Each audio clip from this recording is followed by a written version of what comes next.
What's up, everybody? Welcome to episode 35 of Boots, Banter, and Beyond, the stories of Irreverent Warriors, the show where stories about how humor and camaraderie have changed lives for the better. I'm your host, as always, Eric Schessel. Joining us this evening, we've got the Bob Savin of Worcester. Worcester Welcome, brother. live. How you doing tonight, man? I'm doing awesome. Thanks for having me on again. You don't Yes. get too many opportunities to hit this twice, huh? Special. You're the only one because you're the only one crazy enough to do two flipping hikes, man. But I heard that that you were gonna do the Vermont one. You're Yes, gonna run Vermont, that one, yeah. right? Yeah. If I were you, I'd hope that my wife's not watching right now. I think it would still be hilarious. I mean, all it is, but you're just expanding the business. Like that's all right. it is. You get your personal training business and stuff like that, and then you just add another hike in there because you're there anyway, right? So Yeah. I don't see the harm. To be honest with you, I don't even remember the last time I've been in Vermont. So like, that's that state like north somewhere, right? Like, yeah, they do maple syrup and they got Sasquatch or something. I don't know. Okay. we just go up there and find somebody. Like we just tag it on somebody up there. Right?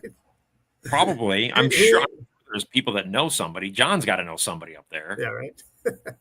Yeah, so yeah, crazy. Like this is hike number 2 on the year, and we're excited.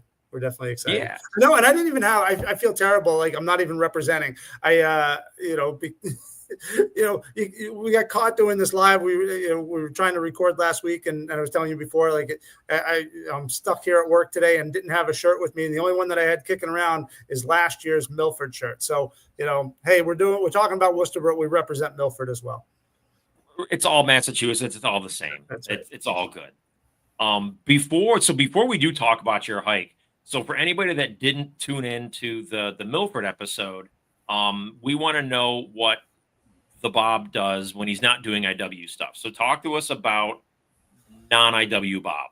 Yeah, so non-IW Bob sort of lives here in the gym.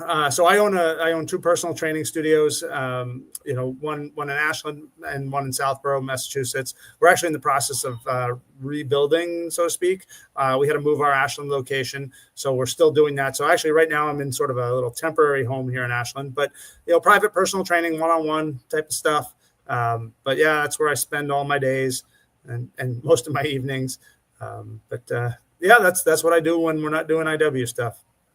Okay. How many so talk to us about the whole gym thing. So you're the owner and a trainer, or like talk to us, break that down, because I'm interested in that stuff, because as somebody who used to do that stuff myself.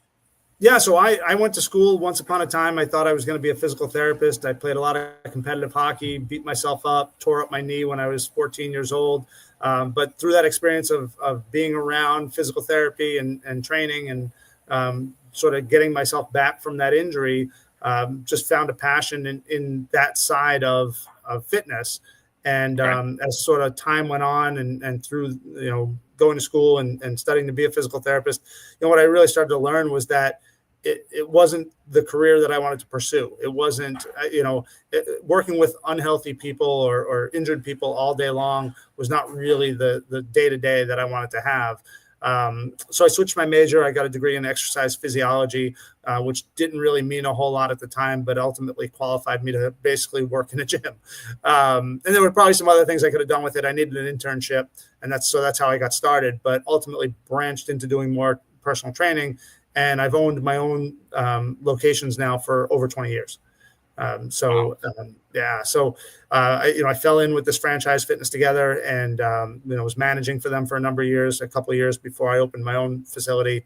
20 years of doing this, owning the facilities, training myself. I have trainers that work for me, and what it really allows me to do is beyond just sort of the things that people think most of with training, right? Teaching people how to squat and do push-ups and bench press. We get to focus a lot on the things I like to focus on, which is movement, and analyzing movement, studying movement, and doing things that is not typical that you'd see in a gym. Right. Helping people move better. And I've gotten to pick and choose who I work with. Having a small facility, bringing people in to the facility. I can market however I want to market. So I've done a lot of work and this sort of extended off of some of the things that we were doing with Irreverent Warriors, but I've gotten to meet other people and work with other groups and meet people that needed some help with their training. So I started doing and working with some other groups out there that were providing that for veterans and opportunities for veterans. So we've had a lot of veterans come through for training. Nice. Awesome. So then how did you, in all of that, how did you then find out about Irreverent Warriors? Because then, I mean, that's a transition. Yeah, and I've talked about this before, and I'm not going to sort of belabor the whole point again for those that have heard my story a million times, but to sort of shorten it a little bit, one of the things that we did at the gym was we would do a fundraiser every year, and we'd choose a different group, and ultimately it got to the point where we said, okay, let's do a fundraiser for a veterans organization. And I didn't really have one in mind. I didn't really know who existed. There weren't, if they did exist around my area, I didn't even know where to start. And so my wife, Val's cousin is a retired, medically retired Army Ranger. And we asked him, and I think it was a little too fresh at the time. So he didn't know anything and didn't really care to consider himself a veteran yet. So we sort of branched out from there. And I had a cousin or a second cousin who's married to a Marine. And we asked him, and he had been involved with the very early stages of Irreverent Warriors. He's one of the first LCs. Okay. And they were down in the Maryland area. And so we had seen some of the things that he was posting, that they were posting about the events, about the hikes they were doing down that way. And we were like, well, that looks pretty interesting. That's pretty cool. Maybe we can help. And so we did a fundraiser. We did a workout over Thanksgiving. We sent some money, and that's sort of where it started. And, as time went on, sadly, he ended up one of the 22. And when that happened, it really sort of pushed us in the direction of wanting to know more, wanting to learn more, wanting to do more and help more. And it so happened that Irreverent Warriors was doing a hike in Boston that year. And that would, for us, would have been 2017. So we got involved. We started, just by showing up and handing out water and went from there. Yeah. Well, because, that kind of turns into then talk about how you became the local coordinator, right? Because that's the tip of the iceberg, right? So it's just volunteering, handing out water, and supporting the organization. But then you became the local coordinator after that. Yeah. So, in the early days, I'd ride on the back of the pickup truck and hang on for dear life and try not to get tossed, out of the back of the pickup. And that's what we were there. We were throwing waters out to people. And, I think, I always say that the typical response from, the people I meet, the veterans I meet at IW is, everybody's a little skeptical. All right, especially you don't have a connection here. You don't have a spouse, a sibling, what are you doing here? Why are you here to help? And especially back then, I probably didn't tell much of my story. So I just said, well, we want to help. We appreciate what you do. We're here to help. And, we kind of got looked at sideways and we came back the second year and they said, crap, they're here again. What do you really want? And we said, we really want to help. And by the third year, it was all right, crap, they keep coming back and they don't ask us for anything. They don't want anything. So let's actually make them do stuff now. So so we started, we got more involved in the planning and that's sort of where it really took off. But, sort of for me, what I would do when I was on the back of that truck was, I was helping the hike leader just to make sure that we kept people on the hike. And, at intersections, and things are so much different now, right? We're a little bit more contained. We have, road guards, we have police detail. All those things really help us. Back then, we didn't have those things. So we had people just sort of blocking the road and people honking at us and trying to run us over. And, so I'd jump off the truck and, I'd be scattered around throwing out the mission cards and trying to calm people down and tell them, hey, we got this, or trying to help with road guard stuff or make sure that people were staying on the hike because it was too much for anybody at the back of the hike to even handle. All right. If they were even paying attention, because nobody really had a job back then. It was just right. We were out there and everybody sort of policed themselves until it became necessary for someone to police everybody else. So I kept jumping off the truck to try to do that. And finally, somebody said to me once, they're all right, Bob, just stay off the damn truck. Just, stand back, stay out of the way. You're a civilian, you're not on the hike, but we do need your help back there. So whatever you can do to keep people moving. and keep passing out those cards. That's great. And, like I said, between doing more on the planning side, being around people a little bit more, gaining that trust with everybody, ultimately, when we were in line for a new hike leader in Massachusetts, when Jim Shore had decided that it was time to give that up, I think they looked around the room and I guess made the assumption that I was the best one to handle it. And I made a promise to Cindy back then that it was a 1-year experiment and that we would hand that off to a veteran the following year. And we're in year 3 of a 1-year experiment. So to everybody listening out there, just be ready, because I'll be asking, for you to take over the keys. So we do that every year. We try to hand it off, but I enjoy helping. I enjoy being there. And I get lots of support from everyone. And I will say, as a veteran to a civilian that's doing this stuff, it's so much appreciated, right? I feel like veterans doing it for veterans is one level, but then it's a different level when it's coming from somebody who's not one of us, who's showing that time and that dedication into the organization to help prevent veteran suicide. And so from on behalf of us veterans, and we really do appreciate the time and effort that you put into not just one but 2 hikes in the state of Massachusetts. So well, and the thing, and the other side of it too is having a good team, right? Having people that support you, and the communities. The communities are a big part of that, right? Like if we had communities that didn't support us, this would be a whole lot harder. And it wouldn't, it wouldn't be as easy to get this stuff done. And I don't know that I'd want to.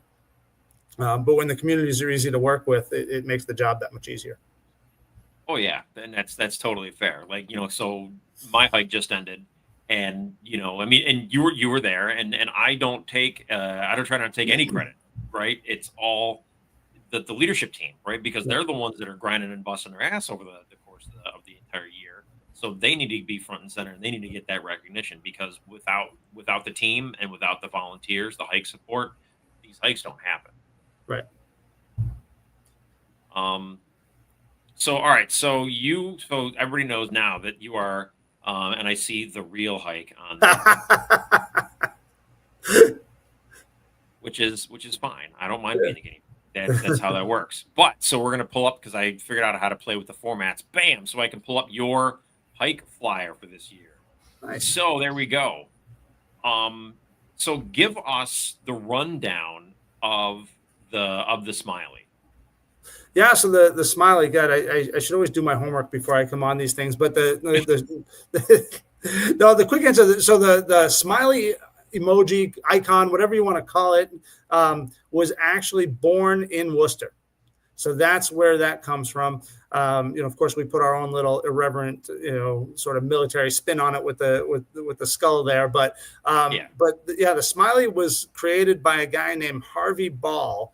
And I believe, gosh, this is the part I don't remember. He was a colonel, and I don't remember. So this is bad because I'm not even going to try to remember what branch right now. But he was a military veteran, and when he was through with his service, he went working for an insurance company. And I don't know, someone at the insurance company said, "Hey, Harvey, we need to sort of rally the workers here. We need some good positive morale. What do you got for us?" And he drew the Smiley and said, "Here, use this." And that Smiley was meant to boost morale at this insurance company, and it just sort of became this bigger thing. It was not Forrest Gump that created the Smiley, so sorry to all those that that want to go there. But yeah, so I just, when I found that out, I didn't know that. I knew the Smiley had originated in Worcester. I didn't realize that it was a military veteran connected at all. And when we found that out, we're like, "Oh, this is just too perfect." Right. And so it all sort of blended together. The other image that we use a lot, and it's not on our flyer, but we do a lot of things with the hearts, because Worcester is also known as the geographical heart or center of Massachusetts. Okay, there you go. So you'll see a lot of imagery for those coming to town. You'll see even on the street signs, they all have hearts on them, but that's why. Very cool. So for everybody that is watching this, you'll see the lovely QR code that is on that flyer. So you need to scan that right now, and get registered for the hike, so you guys come out and hang out with us all at Worcester. I did not. I thought I had registered. I thought I registered months ago, believe it or not. Well, I'm glad you called yourself out, because I was thinking about it. I'm like, maybe I won't give him a hard time, but nope, I will. I have no problem calling myself out. So I go to I don't think I went to Worcester last year. I think I was doing stuff with the house and all that stuff, because I had just bought my house and everything. But I thought I had registered months ago. I thought I was one of the first people to register for this hike, and apparently I did not. I totally dropped all the balls on that. So I'll be doing that this evening. You'll get my confirmation email tonight that I will be up there. I'll be up there Friday for that. So don't be like me, or I mean, you can be like me now if you haven't registered yet, but make sure you get registered and come on up and hang out with us up in Worcester. Since we're talking about the hike, what details can you give us about hike weekend? Is there anything going on Friday? What are we expecting on Saturday? Is there anything going on Sunday? Give us what you want.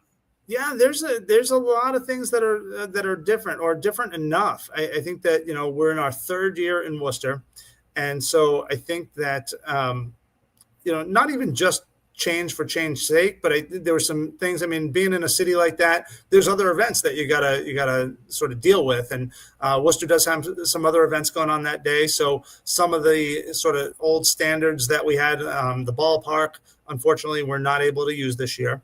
So we had to make some changes to that. And one of our favorite stops, Redemption Rock Brewery, closed back in December. So, oh no. Yeah, so those were the first two sort of things we did with the hike. We'd always go through the ballpark and then up to Redemption Rock. So unfortunately, we had to change some things. And when we got thinking about it, we decided that we would start the day with our memorial. So for those that have been out to the hike, normally do that in the middle of the day. We're going to start with the memorial and do that right up front. I know that sort of sometimes makes everybody, reflect, and it's, sort of not the happiest of moments at the beginning of a hike. But we're going to do it. We're going to recognize, some people there and take care of that. But then we're going to enjoy the rest of the day. And the best part is that, like I said, we're still going to gather over it off the rails in the morning, but we're going to bus people up to the top of the hill. So there's no walking that big hill this year. Worcester's known for their 7 hills. Somehow or another, we've managed to not hit any of them this year. Maybe one little small one, but we're going downhill. We're going downhill most of the day. So that, right. So that's a big change for anybody that liked to complain about our hills in years past. Hey, those hills can be brutal, especially if they're at the end of the day. Like it's like, no, I'm good, man. I'm just leave me here. Yeah, we had a big one. Not only after that first stop, but we had a big one right after lunch, and I think that beat a lot of people up last year, is putting that big lunch in the belly and then hitting the hill. But we're going to be going down that hill this year after lunch. Okay, so we can just lay down and roll after eating all that. That's right. That's right. And hey, I mean, food wise, nobody's going to go hungry. That's for sure. I had a post up for those that saw it yesterday. I think it was yesterday or today, with all the different sort of food vendors that we have. We've got some new ones in there. We've got Chick-fil-A again for breakfast. That we had Chick-fil-A in Milford this year. That was a big hit. So we got Chick-fil-A to take care of us at breakfast. So that's going to be awesome. And of course, we've got off the rails at the end of the day, our big barbecue.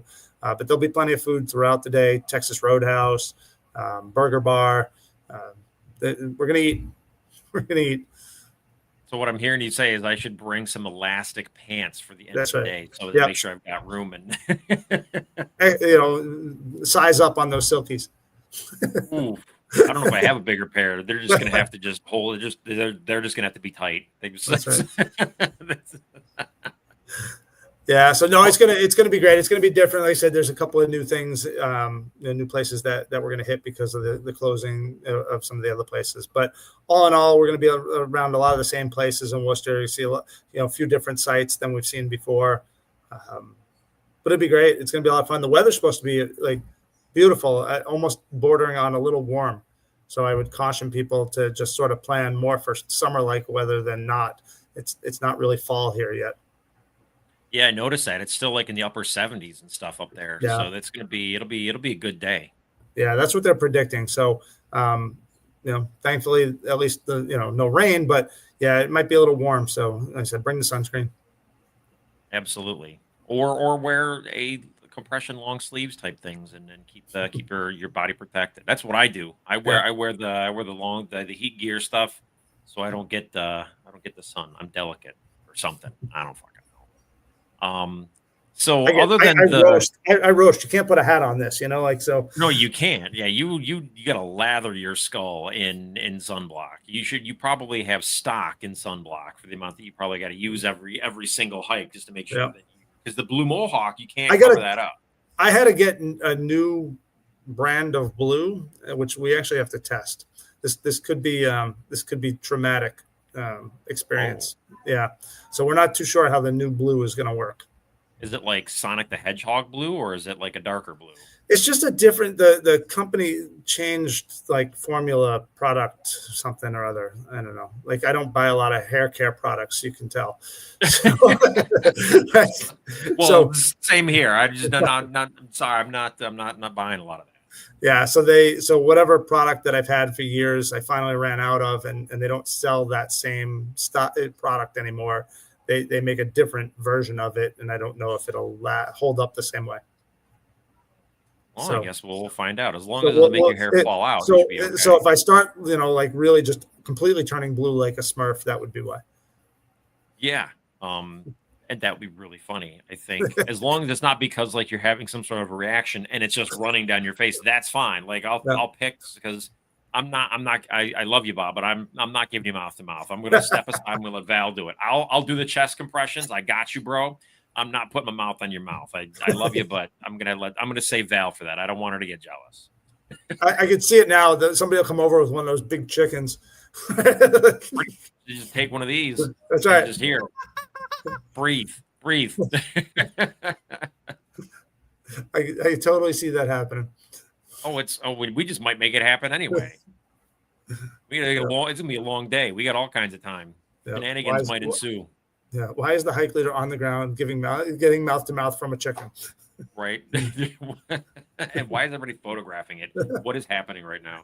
Oh man. So other than the ballpark and stuff like that you guys have had to change, what were the biggest challenges you had this year for the hike? Because I know in the past Worcester's kind of like rolled out the red carpet. They've been very accommodating to you guys, but with some of the things being closed down, what challenges have you had to face this year? Yeah, they've still been incredibly accommodating. It was just sort of finding that other place, that other stop that worked. Because we didn't want to change the route too much. Like I said, it ended up that we haven't changed it too much yet. We're just sort of flipping it on its ear to deal with the hills. But it was finding that other stop that we wanted. And we looked at a couple of places that didn't really work out, or because it was sort of late. We had a place in mind, and unfortunately, they're undergoing some construction that's taking longer than it should have. They thought they'd be open well ahead of schedule or of our schedule, so they were gonna have us there. But then, as I stayed in touch with them, they're just starting construction now. I actually saw some pictures today online, so they're not even close. So all of a sudden we had to find ourselves another stop. And I said with the other events in town, it was sort of figuring out what worked and what was going to be best. And not just sort of picking a place to pick a place, but picking a place that sort of fit in with who we are, what we're doing, and that feel that we want to have for our hikers the entire day. There was a place, and it's interesting. We're actually going to a place that a few years ago I didn't consider. But they've changed ownership, they've changed management, and they were very accommodating when I spoke to them this year. And so that sort of changed my mind about some things. And I laid it on the line with them too. I said, look, here's why I didn't work with you guys years ago. And I understand that you weren't here and this is new ownership and new management, but just understand that we're looking for a certain feel, a certain thing. And for us to come out like that's gotta be important, Yeah. And who knows, right? Like until we get there, they can say a lot of things, but I felt convinced and comfortable, and that was one. So that ended up being this other location that we chose. And I'm excited about it. I'm excited that we get to do some different things this year and introduce people. That's one of the things that I tell these stops when I go in is that I think that it's important not just to get everybody out. It's not just this event that we're doing, but it's an opportunity for us to introduce our hikers to a part of town that maybe they haven't explored before. And, if they're looking for a place to go out, not with a huge group, a huge event, a huge party in town, but just to go out with a friend, a spouse, a coworker, whoever, but just to go out on a night that they need to get out of their house, that this is a safe place. This is an accommodating place, and a place where that people will respect, you. Yeah. And treat you well. And so that's why that's what I tell the stops is like, hey, I know you can be good to a crowd of 150 people, but you got to treat everybody here like they might come back. Right. Yeah. Well, because that goes a long way, because you can also set up things like vet-togethers and have other events at these establishments if they show really well during the main event, right? And like you said, you're by using these people and having a good experience for you and the representation for the organization, that just opens the door for us to just go out there and hang out there more, which brings them more business. But it's also something that the vendor community can, like you had said, they can fall upon, they can rely upon, because they know it's a good place to be. Right. So that was probably our biggest challenge, is just making sure that we, in changing some things, that we didn't just, like I said, make change for change's sake, but that we made some changes that were going to work. Right. And that didn't disrupt what we've had for the last 2 years, which has been a very good experience for people. Awesome. So we're talking about like being in new parts of town and stuff like that. If you ran into somebody, that hasn't heard of us yet, or you came across a veteran that hasn't come out to any of our events or anything like that, what are you hitting them with? How are you getting them to come out to the hike on Saturday? Yeah, and there's been a lot this year. I just been noticing, even from registration, we have a lot of people, names I don't recognize, first-time hikers, maybe some people that just even haven't been out in a long time, so maybe those names aren't as familiar to me.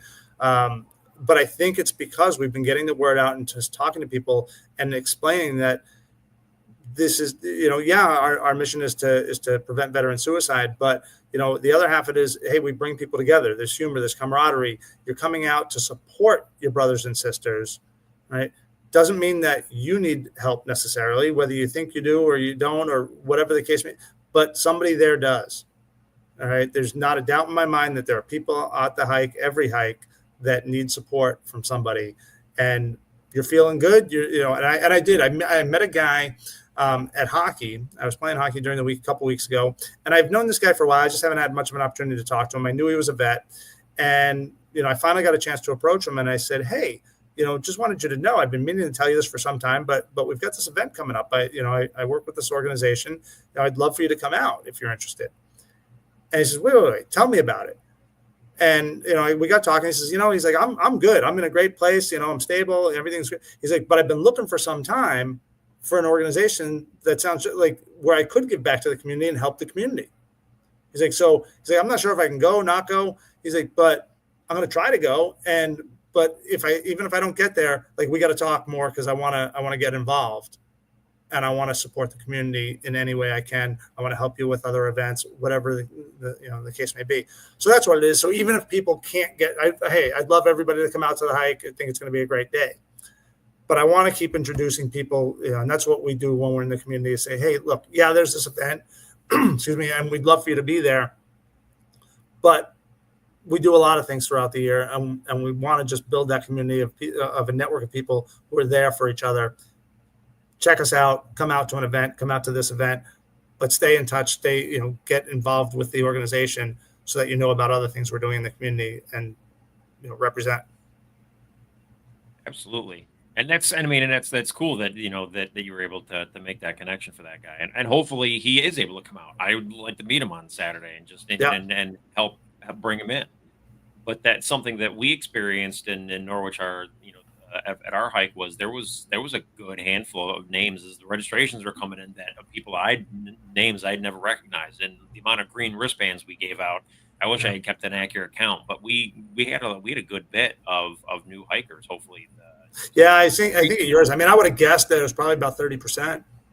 Yeah, and that's kind of what I was thinking too. It was probably right around between 25-30%. We're wearing green wristbands, and I tried to get my way around to as many of them as I could. and talk to them throughout the day and get their why, how they find out about it and stuff like that. So it'll be interesting to see all the fresh meat that we're going to have up in Worcester this weekend. So that'll be good Yeah. times. Well, I think we're going to talk about that too. I think that's one of the things that I'd like to do. I mean, hopefully it works out well, but one of the things I'd really like to do at the hike this year is sort of start that conversation with people, have people kind of come up to the microphone and talk about what brought them out, Yeah, and, that's a good idea.